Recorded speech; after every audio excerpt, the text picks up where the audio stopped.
10 beekeeping jobs for October.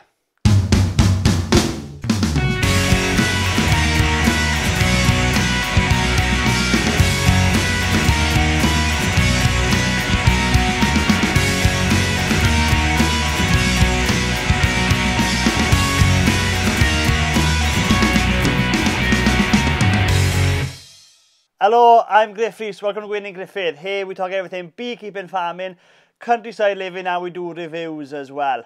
Well, it's October, I'm full of cold, but it's still time to crack on with a few jobs in the apiary that we need to get done this month and get everything ready for winter. Number one, as usual, heft your hives, and if you need to continue to feed them, make sure you feed them. Now, if you're not quite sure on how to feed your bees, or you're not sure of when to stop, click on the link by there. I've done a video explaining winter feeding made simple. Watch that video and you'll be able to judge and know how much and when to feed your bees.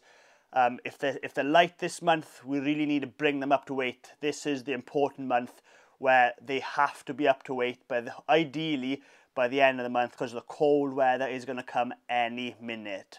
Number two, now depending on the type of Aurora treatment you used, some of this treatment may have to come out this month. Now, if you haven't put Aurora treatment in yet, don't worry, it's not too late, but you will need to use Apivar or oxalic vaporation. That's pretty much the only treatment that you can do at this time of year. It's way too cold and late in the season for any kind of thymal based treatment.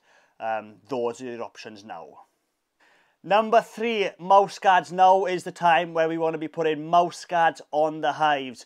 You don't want any mice going into the hives. So from a small investment, these mouse guards are very, very cheap. We sell them in the store here in Gwynedd Griffith. Everybody pretty much sells them right across the UK. They're very, very cheap, but it's well worth investment keeping those mice out of your hive. Number four, now is the time to think, do you want to insulate your hives before winter? Now, on your polystyrene hives, you don't have to do this, they're insulated already. On timber hives, what you can do is you can cut a 1-inch king of sheet insulation, like a Kingspan or Cleartex sheet, and you can put that above the crown board under the roof. That works quite well with an open mesh floor system. Now, if you've got a solid floor, some people say don't insulate the top because you've got to allow the airflow from the top. Pretty much all my hives are on open mesh floor. Sometimes I put insulation in, sometimes I don't. For me, it's not one of those jobs that I definitely do every winter.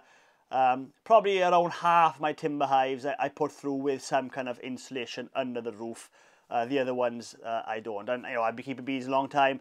I kept bees that winter when it came down to minus 20 degrees, and a lot of my hives then didn't have any insulation on the hives, and they came through winter okay. So it's just a personal preference. If you're thinking of putting insulation on, I would do that now.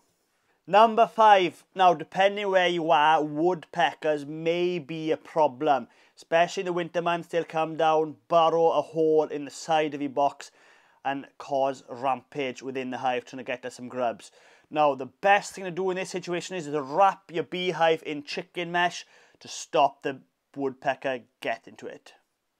Number six, now is the time to either strap your hives down to the hive stand.